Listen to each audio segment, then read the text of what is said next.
Sveiki. Šiandieną noriu Jums visiems pristatyti naują projektą, naują idėją, kuri koreliuoja labai su tuo, ką aš dirbu, kuo aš domiuosi, su mano tiek mokslinė veikla, su mano studijomis, su mano patirtimi ir su visa patirtimi, kurią aš turiu per paskutinius 10-15 metų, tai yra dirbant su skirtingais projektais sveikatingumo srityje. Ir daug minčių buvo, kaip tą pristatyti, kaip tą padaryti, tačiau šiuo metu, manau, geriausia pradėti nuo Contribui ir Patreon platformų, tai kad galėčiau pasiekti didesnę jūsų auditoriją.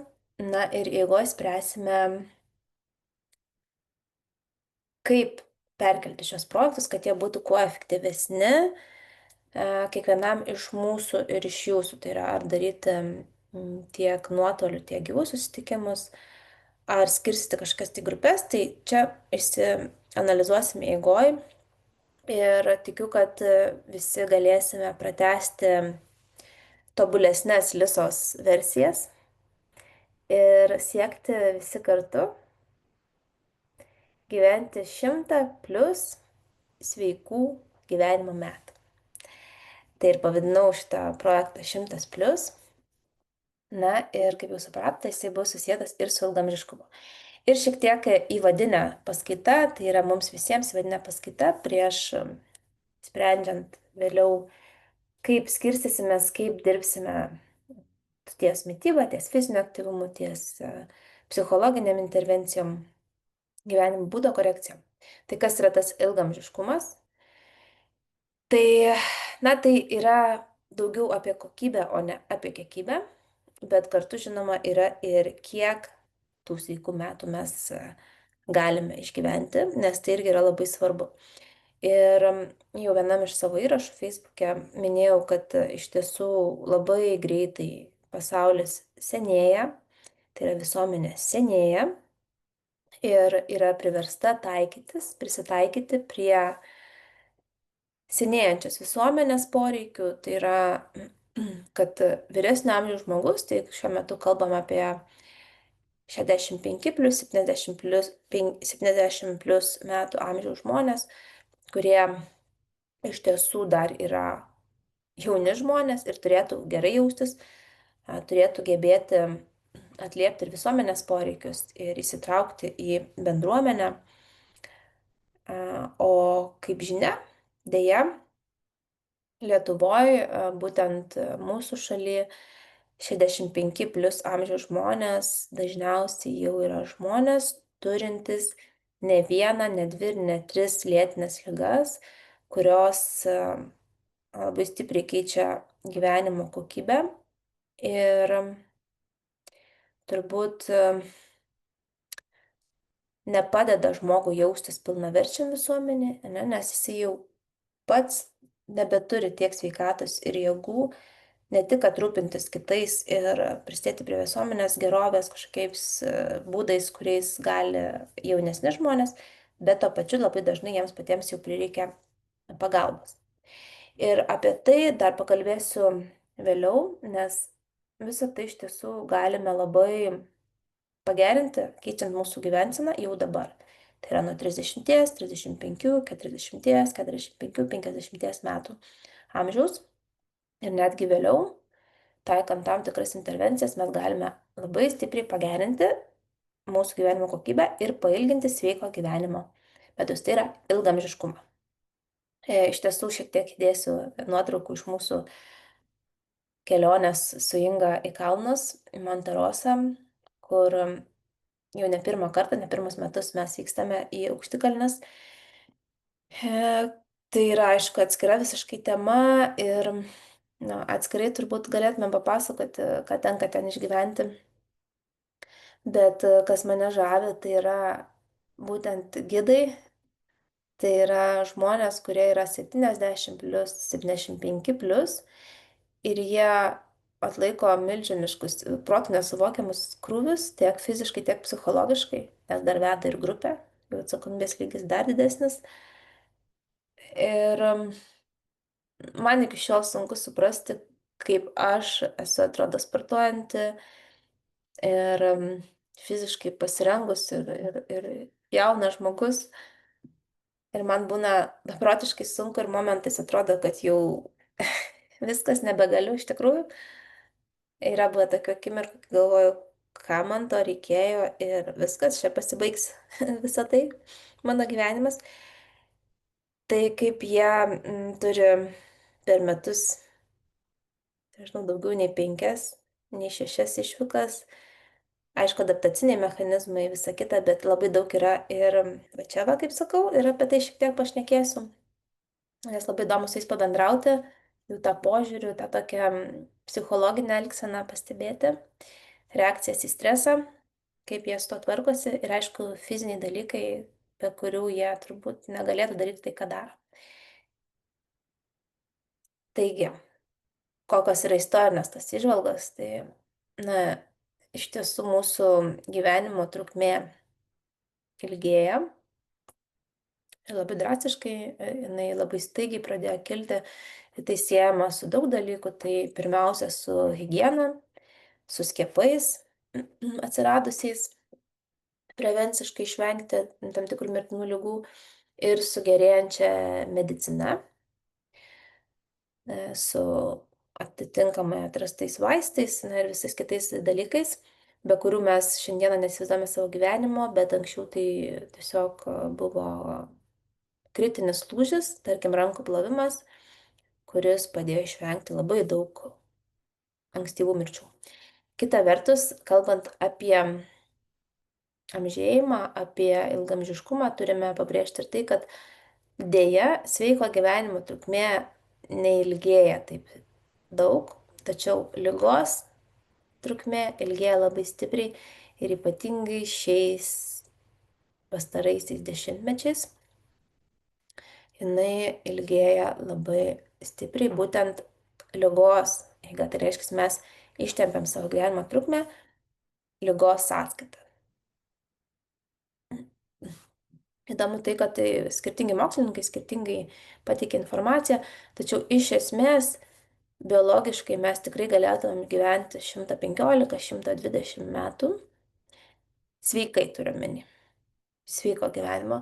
Bet kas čia prasideda ir apie ką vertėtų susimastyti, nuo kada pradeda žmogus sirgti įvairiomis lėtinėmis lygomis. Tai yra iš tiesų 30 metų. Ir 40-metis jau dažnai turi ne vieną lėtinę ligą, arba bent vieną lėtinę ligą dėl netinkamos gyvensenos, dėl padidinto streso sąlygų gyvenime, dėl aplinkos netinkamų sąlygų ir dėl kitų veiksnių. Ir mes čia turime rimtą problemą, kad mes pradedame sirgti jau nuo 30 metų, kai realiai galėtume ir turėtume sveikai gyventi iki 115 metų. Įdomu, iš tiesų, įdomus mokslas. Pastarų 5 metų tyrimai, kiek teko greitai permest akim, kad na, vien tik tokie dalykai, kaip rūkymo atsisakymas, reguliarus fizinis aktyvumas, čia nekalbu apie profesionalų sportą, reguliarus fizinis aktyvumas, tai yra bent 30 minučių vidutinio fizinio aktyvumo, pavyzdžiui, greitas vaikščiojimas, 5 kartus per savaitę jau yra reguliarus fizinis vidutinis aktyvumas. Aišku, čia yra žmonėms, galbūt kuriems 50+, bet jaunesniems žmonėms tikrai rekomenduočiau bent valandą laiko skirti prevencijai vidutinio fizinio aktyvumo. Ir subalansuota mityba, kas tai yra netoksai labai kaip keiksmažodis, jau ta sveika mityba, tiesiog kuo geresnė gyvenimo kokybė, tuo daugiau mes sudarėme su iššūkiu ir dėl mitybos. Apie tai atskirai kalbėsime kitose temomise, galbūt susibursime į grupelės. Labai tikiu, kad galėtumėm padirbėti labai efektyviai gyvai grupėse arba nuotoliu su tam tikrais pratimais. Bet tai apie tai truputėlį, kaip minėjau, vėliau. Na ir iš esmės mes galime net 5 metus, būtent su tom korekcijom atliktom, 5 metais pailginti sveiko gyvenimo trukmę, tai yra labai daug. Tai yra kalbama apie 5 metus, kuriuose mes nesergam. Iš tiesų, Lietuvos kontekstas nelabai skiriasi nuo Europos konteksto. Čia įdėjau ir diagramą, kad pasižiūrėti, bet galbūt pirmiausia apie Lietuvą. Tai pagrindinė mirties priežastis, kaip ir visą Europą, yra širdies kraujagyslių sistemos ligos, kurių didelę dalimi galima išvengti, koreguojant būtent gyvenseną, ir į tai eina ir streso lygis, ką mes galėsime šio projekto metu ir daryti. Tikslinę prevenciją užsiemant, apie kurią mes irgi daug kalbėsime ir bandysime, net nebandysime, o keisime savo gyvenseną ir užsiimsime tą prevenciją. Ir dar nemažą procentą užima socialiniai aspektai, kuriuos dažnai kažkaip tais galbūt nėra įprasta mums apie juos kalbėti, bet jie labai sudaro didelę dalį mūsų ilgaamžiškumo. Apie tai irgi kalbėsime. Taigi pasižiūrėjus, čia yra lentelė 2025 metų, nesiskiria, čia iš vadovėlio paėmiau, bet labai panašiai. Širdies kraujagyslių ligos sudaro virš 50% Lietuvoje, tiek Europoje mirčių, ankstyvų mirčių, kurių galima būtų išvengti. Antroje vietoje yra onkologija, Lietuvoje apie 20% mirčių sudaro onkologija, diabetas trečioje vietoje 15% Lietuvoje, ir išorinės priežastys tai yra vyriausias nelaimingi atsitikimai, pavyzdžiui, žūtis keliuose, sudaro apie 6%, dėja ir savižudybės sudaro apie 6%, tai yra daug. Tai yra visos situacijos, kurių iš tiesų galima išvengti, arba bent didžiąją dalį galima išvengti, prevenciškai taikant tam tikras intervencijas. Psichologinius veiksnius irgi noriu teoriškai šiek tiek užsiminti, nes apie juos irgi nemažai kalbėsime ir patys pajusite, jeigu prisijungsite prie projekto, tikrai pajusite, kaip psichologiniai veiksniai gali lemti geresnę gyvenimo kokybę arba prastesnę. Tai vienas iš pagrindinių yra gyvenimo prasmės jausmas. Ir nemažai tyrimų, kur ilgaamžiai žmonės, jie dažniausiai turi aiškų gyvenimo tikslą ir jaučia prasmę gyvendami, darydami kažką tai savo gyvenime. Socialiniai ryšiai svarbu, bendruomenės yra svarbu ir jos palaiko mūsų sveiką smegenų sveikatą, tai yra kognityvinės funkcijas, mažina depresijos, demencijos riziką. Na ir aišku, streso valdymas, čia kalbama apie lėtinį stresą, apie distresą, nes stresas, be streso mes net iš lovos neatsikeltumėm. Tai reikia nemaišyti, stresas yra gerai, yra didžiausias gėris. Čia kalbam apie tą mūsų gero gyvenimo, taip kabutėse, sukuriamą distresą, nuolatinį lėtinį stresą, kurio net nejaučiam, nes priprantam. Kalbant apie fiziologinius veiksnius, apie kuriuos irgi šnekėsime ir atliksime tam tikras intervencijas, gausit užduotėlės, tai yra sveika širdis ir kraujagyslių sistema. Visų pirma, tai yra mankštas, tai yra nėra kažkoks labai super aukšto lygio sportas, bet reguliarias mankštos, reguliari subalansuota mityba, be jokių drastiškų pokyčių, tai daro tikrai stebuklus. Aišku, kalbėsime apie miego higieną ir vėlgi valdomą lėtinį stresą, kaip tą galima padaryti, o tikrai galima padaryti. Na ir kaip saugoti mūsų ląstelių sveikatą, tai vėlgi irgi yra atskiras mokslas. Mityba sudarys didelę dalį šiame visame procese mūsų 100+ projektą, kad po kiek čia metų, po kokių 60-70 metų mes visi vėl čia ar kažkur tais, nežinau, per AI jau sukurtas technologijas galėtumėm susitikti, o gal geriausiai gyvai, ir bendrauti, gyventi, džiaugtis gyvenimu, prisiminti šitą paskaitą. Tai irgi yra atskiros rūšis, kaip tą padaryti, atskiri tyrimai daromi, jų labai daug, svarbu nepaskesti juose, žinoti, kaip atsirinkti tinkamus tyrimus ir ką pristaikyti, kad jum individualiai veiktų. Vėlgi aplinka, ko mes greičiausiai negalim taip lengvai pasirinkti, negalim paimti viską, mesti, išvažiuoti kažkur į kalnus gyventi, į kaimą. Tai čia yra tam tikri faktoriai. Apie juos irgi pakalbėsim, ką mes galime prie tų situacijos, ką mes dabar turime padaryti geriausio savo sveikatai. Ir žinoma, streso kontrolė yra daug metodų, paprastų, įgyvendinamų, svarbu nepradėti, neužsiimti visko per stipriai, per daug, per dažnai, nes tikrai grįšite į tą dar didesnį stresą ir tiesiog jūs elgiatės taip gyvenime, kaip elgiatės, dėl to, kad jums taip yra gerai. Nepaisant to, kad galbūt kenčia sveikata, bet iš esmės jums tai yra gerai. Ir pakeisti šios modelius mūsų smegenyse nėra taip paprasta, nes mes linkę kartoti tai, kas yra veiksminga. Pakalbėsim ir apie fizinį aktyvumą ir vėlgi aš čia užsiminsiu ir apie gidus, nes tiesiog man tai yra kažkas tai wow, fenomenas, ko mes galbūt nematome, neturime gyvendami miestuose. Tai, na, iš tiesų smegenų sveikata ilgamžiškumui yra vienas iš esminių dalykų. Nežinau, reikėtų pasitikslinti, bet aš manau, kad ekranai, didelis laikas praleidžiamas prie ekranų ir tie patogumai, kas leidžia mums mažiau mąstyti ir pasiekti tai, ko mes norime, su mažiau mąstymo, tai irgi neprisideda prie mūsų sveikatos, bet kita vertus, mes negalime irgi grįžti kelių žingsnių atgal ir gyventi taip, kaip gyvenome prieš 20-30 metų, nes tai irgi nelogiška. Tai turime tiesiog tose sąlygose, kaip esam dabar, ieškoti geriausių variantų, ką galime padaryti, kad užtikrintumėm tą sveiką smegenų senėjimą. Tai kiek man pavyko pasikalbėti su gidais, ką aš noriu dabar įžanginiai paskaitoje paminėti, kad jie labai turi tokį, galbūt atrodo iš šalies, paprastesnį požiūrį, lengvesnį požiūrį į problemas ir jų sprendimo būdus.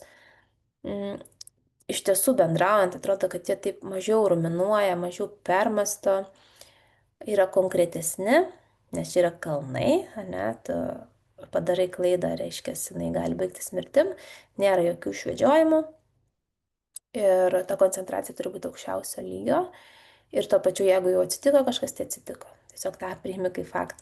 Tai iš tiesų toks, kartais atrodo netgi, wow, keistas ir neprimtinas požiūris.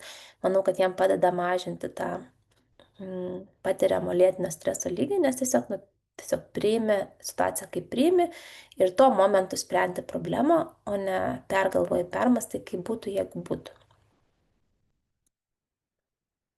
Tai tokias pirmos paskaitėlės išvados, tai labai svarbu akcentuoti mūsų ilgamžiškumo projekte abu šios dalykus. Tai pirmiausia, psichologija, su tuo susiję mūsų ir gyvensena, mūsų pasirinkimai, mūsų fizinis aktyvumas, mūsų mytyba.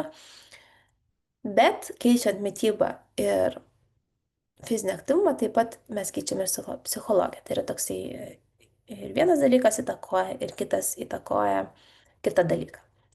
Tai yra tam tikrų pratimų, tam tikrų metodų, kaip mes savo galėsim padėti, ypač dirbant grupėje.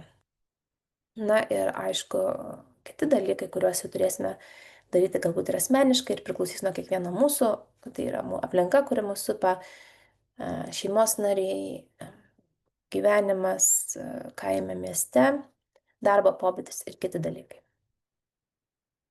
Tai visai pabaigai, kokie patarimai buvo iš mūsų gidų, kaip sulaukti tos sveikatos ir tiesiog mėgautis to gyvenimu, turbūt kaip jie tai gali.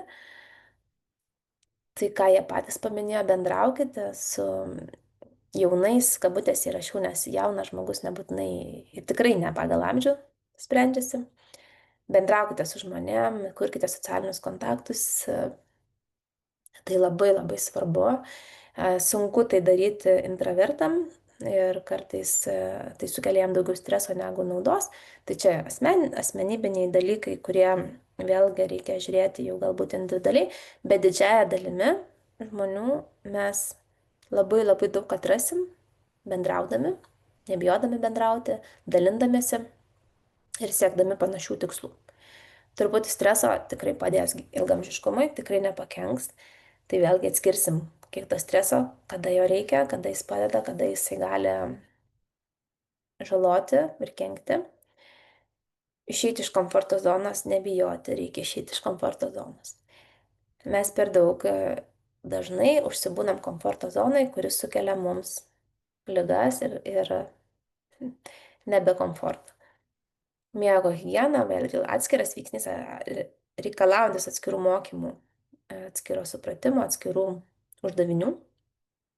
Mitybos ypatumai visiškai atskiras mokslas, labai daug dalykų, labai daug pseudomokslo, labai daug teorijų, asmeninių pasidalinimų, pavyzdžių, tai pabandysim šiek tiek atsiriboti nuo to ir pasižiūrėti toks kritiškiau ir kiekvienas asmeniškai turėti tą tokį kritišką mąstymą į mitybą ir dietas ir pasirinkti tai, kas iš tiesų ilguoju periodu, jeigu galima sakyti taip, bus tvaru, tai yra padės mūsų sveikatai ir tikslų siekimui.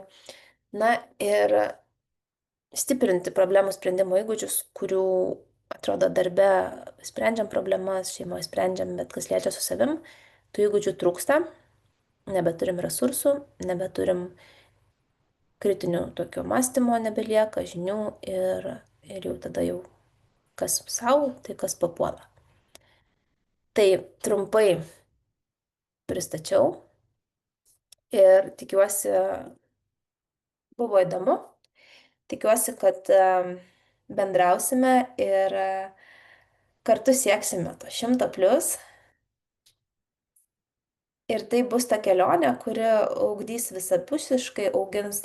Tai tarsi tikslas yra sulaukti 100+ metų sveikiems, bet iš esmės pamatysite, kiek naujų dalykų, naujų galimybių atsiveria, kai pradedam tikslingai judėti sveikatos stiprinimo kryptimi ir atsirenkam tai, kas iš tiesų mums tinka ir mokomės tų problemų sprendimo įgūdžių vieni su kitais. Aš taip pat mokausi su jumis, mokausi iš profesorių, iš dėstytojų, investuoju į mokslus, investuoju į kursus, investuoju į verslą ir į visus kitus dalykus. Tai visi mes mokomės ir aš manau, kad kiekvienas, kuris prisijungs prie šito projekto, ne tik dalintis, bet ir labai labai daug gaus žinių ir svarbiausia, pritaikomų žinių. Tai visiems geros dienos palinkėsiu ir startuoti planuojame, kai susirinks ne mažiau 10 arba 8 žmonių, nes 8 žmonės jau galima pridėti grupelę ir tuomet pradėsime pirmuosius pokyčius. Tai norėčiau tie žmonės, kurie seka, kuriems tai įdomu ir kurie norėtų skirti tam laiko, bent kelias valandas per savaitę pradžioje, vėliau galbūt darysime sutikimus kartą per mėnesį gyvai ir sieksime to bendro tikslo. Negaliu pasakyti, kiek projektas užtruks, nes tai gali būti ilga kelionė, bet aš nenorėčiau, kad jis greitai baigtųsi. Tai tiesiog eigoje matysime ir spręsime. Tai kas norite jungtis, kam įdomu, parašykite, pakomentuokite. Na ir tuomet susidėliosime, susižiūrėsime sąlygas pagal žmonių skaičių ir pradėsime. Tai visiems gero laiko ir jeigu turite klausimą, taip pat galite rašyti.